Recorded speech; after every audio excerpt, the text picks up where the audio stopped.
मध्य प्रदेश के बुरहानपुर में सांसद ज्ञानेश्वर पाटिल की बेटे की शादी में आए कृषि मंत्री कमल पटेल ने एक पत्रकार वार्ता को आयोजित किया, जिसमें उन्होंने कई मुद्दों पर पत्रकारों से चर्चा की। जानिए क्या कहा है कृषि मंत्री कमल पटेल ने।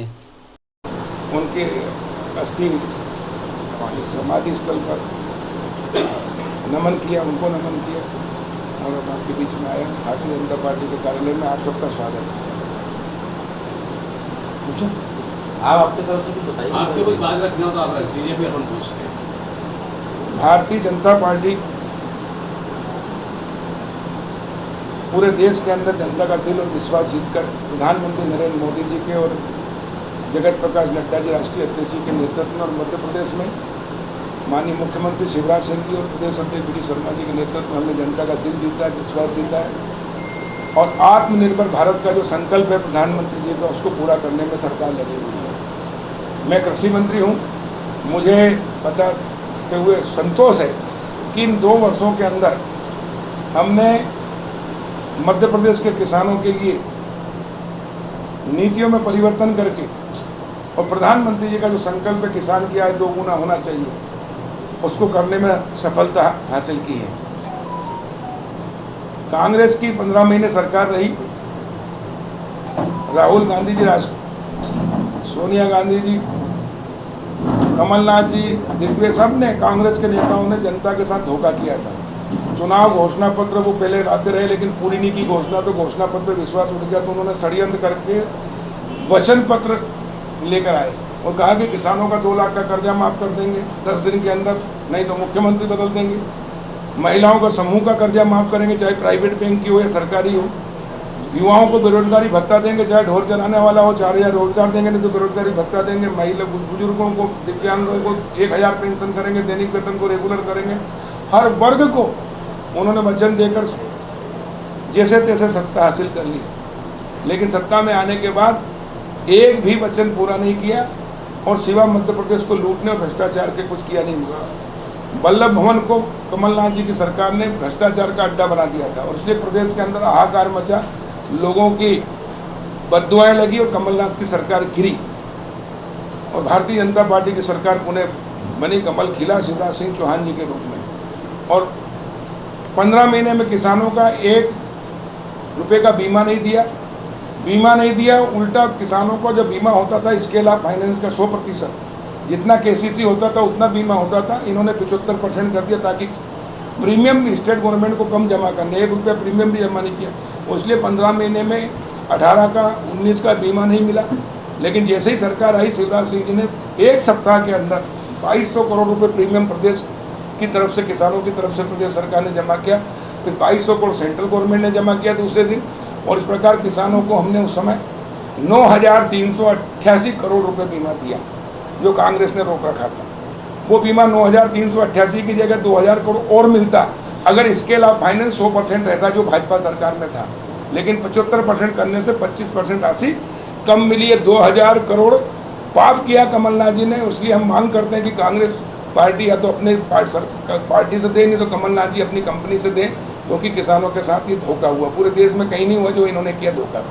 हमारी सरकार आते से हमने वापस 100% कर दिया और 9388 करोड़ हमने 18-19 का जो इनके समय देना था वो नहीं दिया, वो दिया। और उसके बाद में अभी 7618 करोड़ हमने किसानों को 49 लाख किसानों को दिया। इस प्रकार 2 साल के अंदर हमने 17000 करोड़ किसानों को फसल बीमा का लाभ दिलाया।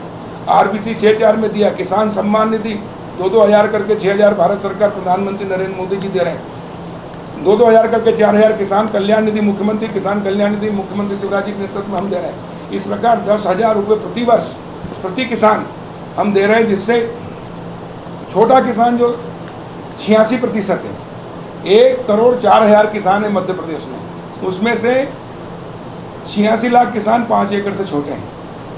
उनके लिए 10-10 हज़ार रुपये 10-10 लाख के बराबर है, वरदान है। और इसलिए मैं प्रधानमंत्री नरेंद्र मोदी जी का, मुख्यमंत्री शिवराज जी का, मध्य प्रदेश के किसानों की ओर से आभार व्यक्त करता हूँ, धन्यवाद और बधाई देता हूँ।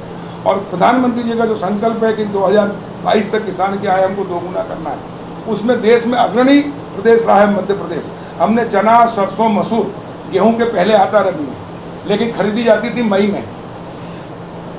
1 हेक्टेयर में 13 कुंटल और 15 कुंटल चना और 13 कुंटल सरसों खरीदते थे। मैंने मंत्री बनते सही, क्योंकि मैं किसान हूँ पहले, बाद में मंत्री हूँ, और मुझे मालूम है कि गेहूं के पहले चना सरसों मसूर आता है, फरवरी के लास्ट में आ जाता है, मार्च के फर्स्ट में आ जाता है, लेकिन खरीदा जाता था मई में। गेहूं का भाव 1800-2000 और चने का भाव 5000, सरसों का भाव 5000-6000 से ऊपर, लेकिन खरीदा जाता था मई में। जब तक छोटा किसान जो 86% है, 90% किसान औने पौने भाव में बेच देता था। इसलिए किसान की जब फसल आती है उस समय भाव गिर जाते हैं, और 2-3 महीने के बाद किसान के हाथ से फसल निकल जाती है मंडी में, उसके बाद भाव बढ़ते हैं। इसलिए मुट्ठी भर लोग अरबों खरबों कमाते हैं, और किसान जो मेहनत करता है वो मजदूरी करता है, घाटे की खेती करता था। हमने जो मई में खरीदी होती थी उसको मार्च में किया, और मार्च में 15 मार्च से खरीदी शुरू की 20, और उसके कारण 21 में, और उसके कारण और 13 कुंटल सरसों की जगह 20 कुंटल प्रति हेक्टर खरीदा, 15 कुंटल चने के कारण 20 कुंटल प्रति हेक्टर चना खरीदा, सरसों मसूर वो भी खरीदी। उससे जो समर्थन मूल्य से रेट कम थे वो ऊपर हो गए, 2000 रुपये रेट बढ़ गए एकदम, क्योंकि पूरा माल जब हमने खरीदने लगा तो व्यापारी को मंडी में माल नहीं मिला, व्यापारी को माल नहीं मिला तो उद्योगों को सप्लाई नहीं हुआ, उद्योग सप्लाई नहीं हुआ, उद्योग बंद हो गए, आयल मिल दाल मिल, तो उनको मजबूरी में डिमांड बढ़ी तो रेट बढ़ाने पड़े। तो MSP से यानी समर्थन मूल्य से ऊपर रेट हो गए, जो 1000-2000 रुपये कम थे वो 2000 रुपये ज़्यादा हो गए। तो इस प्रकार 12000 करोड़ हम किसानों को ज़्यादा दिलाने में सफल हुए। जो मुट्ठी भर लोग कमाते थे, व्यापारी उद्योगपति को पैसा किसानों का हक था वो किसानों को मिला। और इस प्रकार हमने 17,000 करोड़ वो, 12,000 करोड़ ये, 3,000 करोड़ 3200 करोड़ हमने, उस 3500 करोड़ हमने RBC 6/4 में, और बाकी 3200 करोड़ हमने कल्याण निधि में। इस प्रकार और बाकी अन्य बिजली पर भी हम सब्सिडी देते हैं। 1,10,000 पावर की मोटर का कनेक्शन है, किसान से लेते हैं हम 7-7.5 हज़ार, और बाकी 94,000 रुपये हम भरते हैं, 94,000 एक किसान का।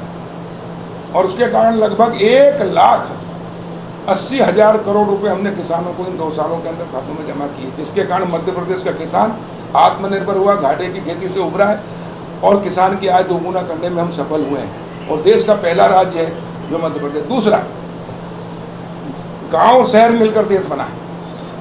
आज़ाद हुए भारत को 75 वर्ष हो गए, 75वीं वर्षगांठ मना रहे हैं, अमृत महोत्सव मना रहे हैं।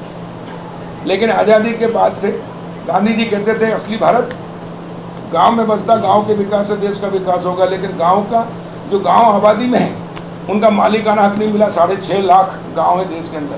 गांव में आपका प्लाट 1 लाख का हो तो आपको 1 रुपये की जमानत नहीं हो सकती, 1 करोड़ का भी है तो 5,000 की जमानत नहीं हो सकती, न लोन मिल सकता, न लिमिट मिल सकती, न सॉल्वेंसी बन सकती। लेकिन शहर में प्लाट है तो उसकी वैल्यू है, मकान है तो उसकी कलेक्टर गाइडलाइन से वैल्यू, तो उससे लोन मिलते हैं। शहर के मुट्ठी भर लोग करोड़पति, अरबपति, खरबपति बन गए, सब्सिडी का लाभ लेकर, अनुदान का लाभ लेकर, लिमिट का लाभ लेकर, सॉल्वेंसी बनाकर, हर चीज़ में उनको बैंक ने सहयोग किया। लेकिन गांव वालों को सिर्फ खेती करने के लिए मजबूर किया। किसान को सिर्फ ऋण मिलता खेती के लिए, खाद बीज दवाई tractor harvester motor pipe engine.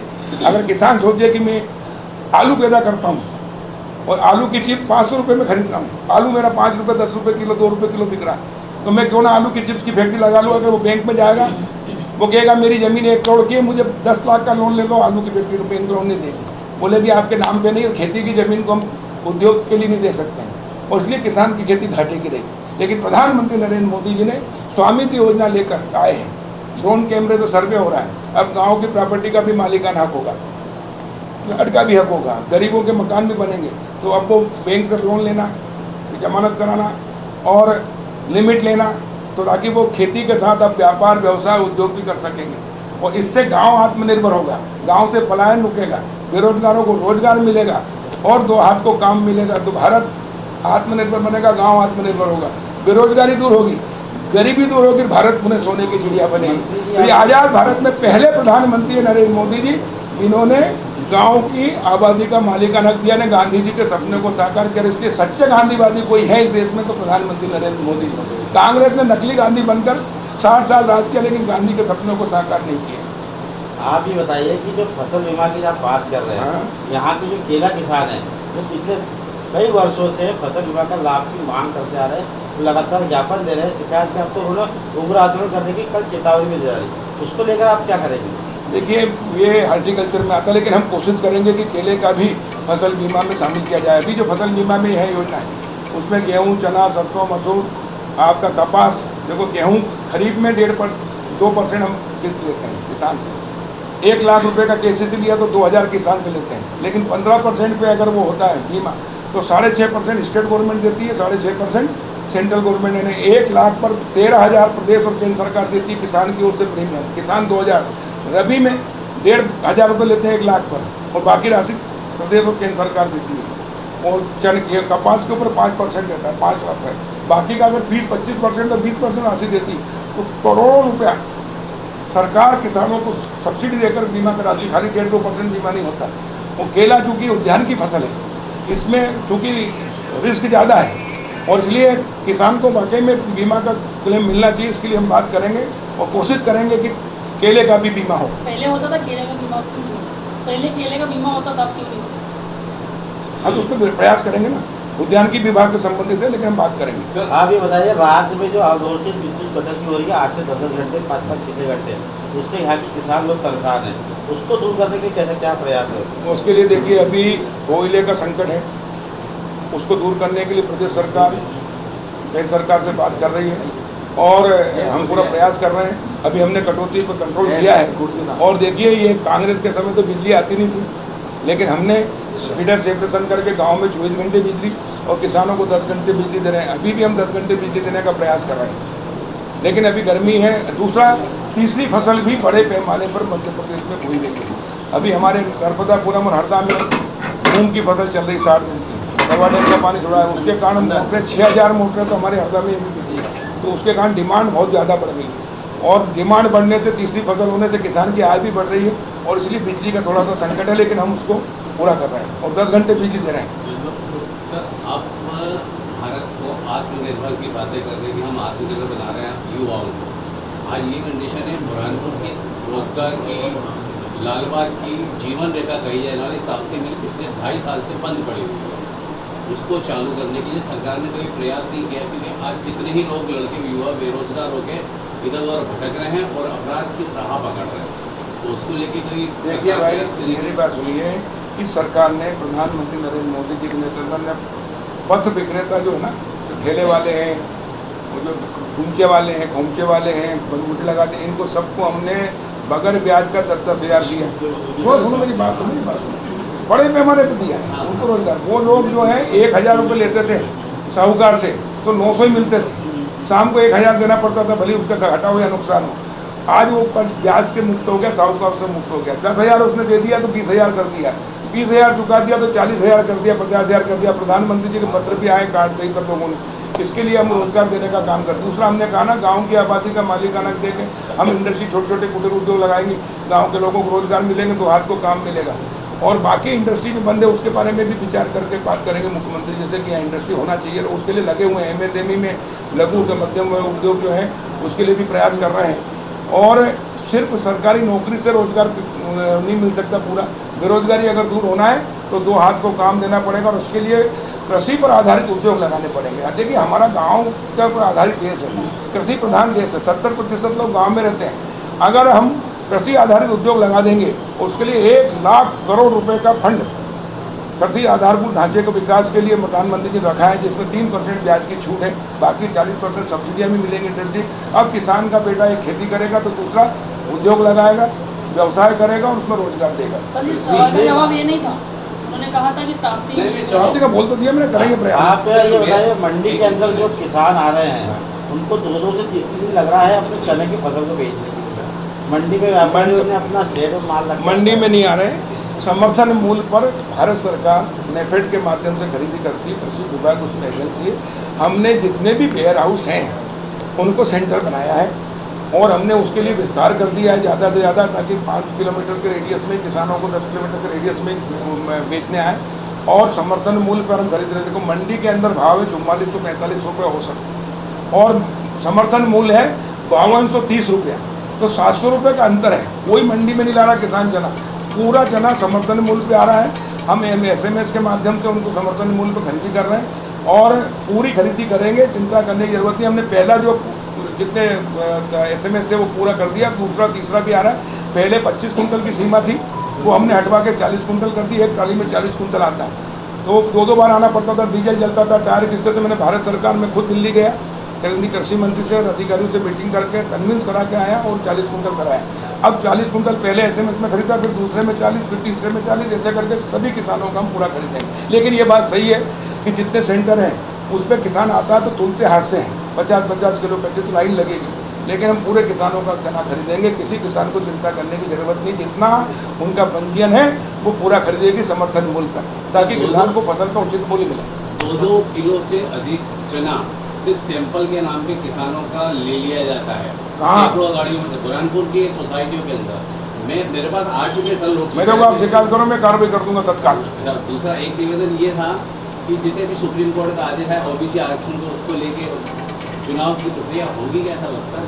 देखिए, OBC आरक्षण, पहले तो मैं बता दूं कि आज़ाद भारत के 75 साल में पहले प्रधानमंत्री नरेंद्र मोदी जी, जिन्होंने OBC वर्ग यानी अन्य पिछड़ा वर्ग को संवैधानिक दर्जा दिया, लोकसभा और राज्यसभा में बहुमत से पारित कराया, एक्ट बनाया।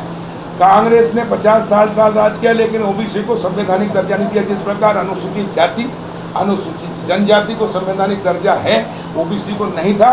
OBC को आज़ाद भारत में किसी ने दर्जा दिया संवैधानिक, तो भारतीय जनता पार्टी की केंद्र सरकार मोदी जी के नेतृत्व में हमने दिया, इसलिए मैं मोदी जी का धन्यवाद करता हूँ। एक दूसरा, 27% आरक्षण पर हम चुनाव कराते आए हैं। कांग्रेस 15 महीने के लिए सरकार में आई, कांग्रेस को लगा कि मोदी जी ने और भारतीय जनता पार्टी ने संवैधानिक दर्जा दे दिया OBC को, क्योंकि OBC 50% से ऊपर है तो हमारी राजनीतिक रोटियां सेकना बंद हो जाएंगी, हम एक्सपोज हो गए। क्या करें, तो ताबड़तोड़ इन्होंने 8 मार्च को 2019 में एक विधेयक लाए विधानसभा में, और तत्काल कोई तैयारी नहीं की, और 27% आरक्षण देंगे नौकरियों में बाकी जगह, और 8 तारीख को दिया। 10 तारीख को हाईकोर्ट में स्टे भी लगवाने इन्हीं के कांग्रेस के नेता चले गए, और कांग्रेस के मुख्यमंत्री, कांग्रेस की सरकार, कांग्रेस ने वो 27% का किया था, तो इनको हाई कोर्ट में अपना पक्ष मजबूती से रखना था, एडवोकेट जनरल खड़ा नहीं किया 10 तारीख से लेकर 18 तारीख तक, और उसके कारण हाई कोर्ट ने उस पर स्टे दे दिया। इनको मालूम था कि 50% से ऊपर आरक्षण दे नहीं सकते, लेकिन सिर्फ संवैधानिक दर्जा दिया भारतीय जनता पार्टी ने, तो इसलिए इनके पास भी कुछ मुद्दा रहे बोलने के लिए, इसलिए किया। तो घड़ियालू आंसू बहाए, एकदम धोखा किया, इनको मालूम था। फिर भारतीय जनता पार्टी की सरकार आई, शिवराज जी, हमने 27% नौकरियों में आरक्षण दे रहे हैं, हमने जितनी भी वैकेंसी निकाली 27% की किया। चुनाव भी हम OBC को आरक्षण के साथ कराना चाह रहे थे, उसके लिए हमने प्रयास किया, लेकिन कांग्रेस के नेता गए, इन्होंने ही हाईकोर्ट में रोड़े अटकाए, नहीं तो चुनाव हो जाते हैं OBC के आरक्षण के साथ। और इसलिए ये सब नोटंकी और तकलीफ हो रही है, आरक्षण का जो नुकसान हुआ है ये कांग्रेस की गलत नीतियों के कारण और सिर्फ राजनीतिक श्रेय लेने के कारण उन्होंने किया। इसलिए दोषी अगर कोई है तो कांग्रेस है। दूसरा, आज कमलनाथ और गोविंद सिंह जी कह रहे हैं कि OBC विरोधी है भारतीय जनता पार्टी। सबसे बड़ी OBC विरोधी, गरीब विरोधी अगर कोई पार्टी है वो है कांग्रेस। कांग्रेस के नेता प्रतिपक्ष कौन थे? कमलनाथ जी। हटे तो कौन बनाए? डॉक्टर गोविंद सिंह। क्यों नहीं बनाया OBC को? एक भी OBC कोई मुख्यमंत्री नहीं, 60 साल 50 साल में एक भी OBC मुख्यमंत्री नहीं बनाया इन्होंने, एक भी नेता प्रतिपक्ष नहीं बनाया, एक अभी भी नेता प्रतिपक्ष नहीं बनाया, और बात कर रहे हैं OBC की। घड़ियालू आंसू बहा रहे हैं, जबकि भारतीय जनता पार्टी ने 3 मुख्यमंत्री दिए हैं OBC, उमा भारती जी, बाबूलाल गौर जी और शिवराज सिंह चौहान जी, और 16 साल से शिवराज सिंह जी मुख्यमंत्री OBC के हैं। नेता प्रतिपक्ष भी विक्रम वर्मा OBC के दिए भारतीय जनता पार्टी। और इसलिए भारतीय जनता पार्टी ही एकमात्र पार्टी है जो सबका साथ, सबका विकास, सबका विश्वास लेकर चल रही है, और हमने OBC वर्ग का संरक्षण किया है और करेंगे। और अभी भी हम सुप्रीम कोर्ट में जाएंगे, मॉडिफिकेशन कराएंगे, और OBC को आरक्षण के साथ चुनाव होना चाहिए, उसके लिए आज भी हम संकल्पित हैं, पूरा प्रयास करेंगे। लेकिन कांग्रेस ने हमेशा कहती कुछ और करती कुछ धोखा दिया है, और इसलिए इसके लिए दोषी कांग्रेस है। आज चुनाव में आरक्षण नहीं मिल रहा, उसके लिए दोषी कांग्रेस। अगर ये हाईकोर्ट सुप्रीम कोर्ट जाते नहीं तो आज ये स्थिति आती नहीं। मध्य प्रदेश में गेहूं की खरीदी नहीं हो रही, सरकारी खरीदी हो रही है। सुनिए, बहुत अच्छा प्रश्न किया आपने। गेहूं की सभी समर्थन मूल्य क्यों कर किया जाता है? फिर ताकि किसान को उसको अच्छे रेट मिल जाए, बाजार में एकदम गिरे नहीं। बस किसान की जब फसल आती है तब भाव गिर जाते हैं, और किसान के पास से व्यापारियों के गोदाम में माल जाता है, फिर भाव बढ़ जाते हैं, किसान हाथ मलता रहता था। काश 3 महीने में रोक लेता, और इसलिए MSP करते हैं। दूसरा, PDS में बांटना होता है, इसलिए देते हैं। लेकिन इस बार खुशी की बात है कि हमारे लिए, किसानों के लिए समर्थन मूल्य से ऊपर बाजार रेट है। समर्थन मूल्य 2015 और बाजार में बिक रहा है 2100, 2200, 2300, और सरबती गेहूँ तो 4000 तक बिक रहा है। और इसलिए अच्छी बात है कि समर्थन मूल्य से ज़्यादा किसान को मिलेगा, वहाँ जाएगा किसान। आगे संकट पैदा नहीं होगा गेहूं का? कोई संकट पैदा नहीं होगा। हमारे पास पर्याप्त गेहूँ है, 2 साल का भी स्टॉक रखा हुआ है और इसलिए हम निर्यात कर रहे हैं। रूस और यूक्रेन के युद्ध के कारण पूरी दुनिया के अंदर गेहूं की मांग बढ़ी है और हमारा सौभाग्य है, हमारे किसानों का मैं बधाई देता हूं कि मध्य प्रदेश में हमारे किसानों ने पसीना बहाकर इतना अनाज पैदा किया, गेहूं इतना उत्पादन किया, अच्छी क्वालिटी का गेहूं होता है। हम पंजाब हरियाणा से भी कई गुना अच्छी क्वालिटी का गेहूं करते हैं। पंजाब हरियाणा के पेस्टिसाइड का ज़्यादा उपयोग करके, रासायनिक खाद का उपयोग करके घटिया किस्म का गेहूं होता है। वहाँ के लोग भी गेहूं नहीं खाते, अपने यहाँ का एमपी के नाम से बिकता पूरे देश में और अब दुनिया में एमपी के नाम से गेहूँ जा रहा है। 20 लाख मीट्रिक टन गेहूँ हम निर्यात करेंगे। अभी 5 लाख मीट्रिक टन गेहूँ हमारा पोर्ट पर निर्यात होने के चला गया है। अभी 15 तारीख को इजिप्ट, मिस्र हमारे यहाँ के पहला जहाज़ जा रहा है। मैं खुद जाऊँगा उसको हरी झंडी दिखाने। और मुख्यमंत्री शिवराज सिंह चौहान जी ने सबसे पहले पहल की और हमने गेहूं पर जो मंडी टैक्स लगता है उससे छूट दिए जो निर्यात करेंगे और इसलिए मध्य प्रदेश से सबसे अधिक दुनिया के लोग मध्य प्रदेश आ रहे हैं और मध्य प्रदेश के देश के भी लोग आ रहे हैं। हम उनको व्यंजन कर रहे हैं और हमारे किसानों को अच्छे रेट मिल रहे हैं तो हमारी नीतियों के कारण और निर्यात होगा तो विदेशी पूंजी भी हमारे देश में आएगी, भारत सोने की चिड़िया बनेगी। मंडी में अनाज पे और केला खरीदी पे वसूलिया खेल चल रहा है, मतलब 2% 3% काट के किसानों को दिया जा रहा है। ये शिकायत आपको मिली कि नहीं मिली? बुरहानपुर मंडी में गाइड पे केले के ऊपर और अनाज के ऊपर जब व्यापारी माल खरीदते नहीं, अनाज पे कोई गलत नहीं। आप बताओ मुझे, मैं तत्काल FIR करा दूँगा। और चूँकि केले का जो है वो हार्टिकल्चर में है, लेकिन मैं उसमें भी देखूँगा, उसमें भी आड़त नहीं लगना चाहिए। और अगर नहीं है तो बताएं, हम ठीक करेंगे। तो बताओ ना, हम ठीक करेंगे ना। हमारा काम थोड़ी होता, आपका काम है, आपकी मंडी में आपकी लगाइए। आप तो देखो चौथे खबर स्तंभ आप कराई में करेंगे, हम करेंगे। हम क्यों पार्टी बने? नहीं, हमने किया है। देखिए सुनिए, हमने इन 2 वर्षों में किसानों के हित में अनेक निर्णय लिए हैं। जो कहीं नहीं हुआ वो मध्य प्रदेश हमने किया। मैंने बताया 13 कुंटल 15 कुंटल, उसके कारण एक किसान, आप एक किसान है, सुनिए, आप 1 हेक्टेयर में चना बोया, सरसों मसूर बोया, आपका 20 कुंटल हुआ। आप 13 कुंटल सरसों तो बेच रहे हो जो 5100 में और बाकी बिक रहा है कम में, 1000-2000 का नुकसान होता है, 7 दिन बचा। हमने 20 कर दिया, 20 का 20 पूरा समर्थन मूल्य पर खरीद रहे हैं। आज देखो चना 700 रुपये कम बिक रहा है, अगर समर्थन मूल्य पर नहीं खरीदते तो 3000 हो जाता। पिछली बार मूंग की गर्मी की फसल बोआई हमने होशंगाबाद और पूरे प्रदेश में हमने मूंग का भी समर्थन मूल्य पर खरीदी की। समर्थन मूल्य था 7196 और बाजार में बिक रहा था वो 3500 से 4000, तो 3000 रुपये कुंटल हमने ज़्यादा किसानों को दिया है। तो 12000 करोड़ किसान को हमने चना, सरसों और मूंग के अंदर ज़्यादा दिलाया है। ये हमारे लिए गौरव की बात है और किसानों को मिला है। भाई साहब, एक बुरहानपुर का किसान है जिसको प्रशासन ने आदतन शिकायत करता घोषित कर दिया। जो वो शिकायत करता था उसकी फसल सुअर खा जा रहे थे, जिस कारण वो परेशान था, उसको मुआवजा नहीं मिल पा रहा था। उसको प्रशासन ने आदतन शिकायत करता घोषित कर दिया। कैसे घोषित कर दिए? लिखित में शिकायत करता घोषित कर दी। वो शिकायत मतलब बार-बार शिकायत। देखिए नहीं, देखिए मेरी बात, कोई भी आदमी आम नागरिक है, अगर उसको कोई कष्ट है तो वो शिकायत करेगा और शिकायत करने के लिए प्रशासन के पास और शासन के पास आएगा। अगर कोई इस तरह से कहता है कि आदतन शिकायत करता है, गलत जांच करने के जांच, उसका जांच का विषय है। अगर वो जबरदस्ती झूठी शिकायत करता है तब तो ठीक है, लेकिन अगर वो जायज़ शिकायत करता है तो उसकी हम जाँच करा लेंगे, तो उस अधिकारी के खिलाफ कार्रवाई करेंगे अगर उसने शिकायत जबरदस्ती की है। मंत्री जी, एक सवाल है जनाब, क्योंकि आपका बुरहानपुर से काफ़ी लगाव है, नंदगिरी से भी आपके अच्छे संबंध है, वर्तमान सांसद से भी आपके संबंध है। हम ये जानना चाह रहे हैं कि बुरहानपुर में कृषि आधारित उद्योग स्थापित हो, इसमें आप कितनी रुचि लेंगे भविष्य में? नहीं, हम बहुत रुचि ले रहे हैं। हम देखो रुचि, प्रधानमंत्री नरेंद्र मोदी जी जो कह रहे हैं किसान के, हम तो किसान को MSP वाला नहीं, MRP वाला बनाना चाह रहे हैं। MSP का मतलब होता है न्यूनतम समर्थन मूल्य और MRP का मतलब होता है उच्चतम खुदरा मूल्य। पानी की बाटल है ये, इसकी MRP है लेकिन दूध की MRP नहीं है। क्यों नहीं है? गेहूं की MRP नहीं है लेकिन आटे की MRP है। आलू की MRP नहीं लेकिन चिप्स की MRP। आलू किसान से खरीदता व्यापारी 10 रुपये किलो और आलू की चिप्स बेचता 500 रुपये किलो। केला खरीदता सस्ता और केले की चिप्स महंगी। और इसलिए प्रधानमंत्री जी ने तय किया है कि हम 1 लाख करोड़ जो हम कृषि आधारभूत ढांचे पर विकास के लिए दे रहे हैं, उसमें किसानों के कृषि उत्पादक समूह बना रहे हैं। 300 किसान उस समूह में होंगे।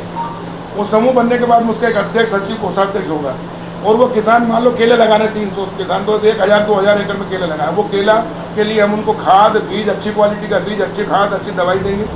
उसके बाद वो उसका केला पूरा खरीदेंगे, उसकी प्रोसेसिंग करेंगे यानी उसकी चिप्स बनाएंगे और जो भी केले से बन सकता है वो सब बनाएंगे और बेचेंगे, और जो प्रॉफिट होगा वो बढ़ेगा। तो जो बिचौलिए कमाते थे वो अब किसान कमाएगा, और उसके लिए 1 लाख करोड़ रुपए हमारे पास है। और मध्य प्रदेश देश का पहला राज्य है जिसने अभी तक सबसे अधिक प्रोजेक्ट स्वीकृत कराए। इसमें 40% सब्सिडी भी है और 3% ब्याज की छूट भी है और बाकी सुविधाएं भी है। और इसलिए मैं किसान भाइयों से आह्वान कर रहा हूँ कि अधिक से हर ब्लॉक में हम FPO बना रहे हैं, FPO में शामिल हों और इंडस्ट्री लगाएं ताकि गाँव में रोजगार भी मिले और किसान की आय भी बढ़े। जो बिचौलिए कमाते थे वो किसान कमा, बिचौलिए खत्म करना चाहते और किसान को MSP नहीं MRP वाला बनाना चाहते। किसान का बेटा खेती भी करे, व्यापार भी करे, व्यवसाय भी करे, उद्योग भी, निर्यात भी करे, और जो बिचौलिए मुट्ठी भर कमाते थे वो ज़्यादा कमाए, तब जाकर देश आत्मनिर्भर होगा, किसान आत्मनिर्भर होगा। सोनगी सांसद का सपना था बनाना हब सेंटर खुलेगा बुरहानपुर के अंदर, वो शांत हो गए। वो खोलेंगे, हम खोलेंगे, नहीं हम करेंगे, पूरा करेंगे, हम कर रहे हैं ना। इस पर कृषि आधारित उद्योग इसी पर लगेंगे, कराएंगे। ठीक।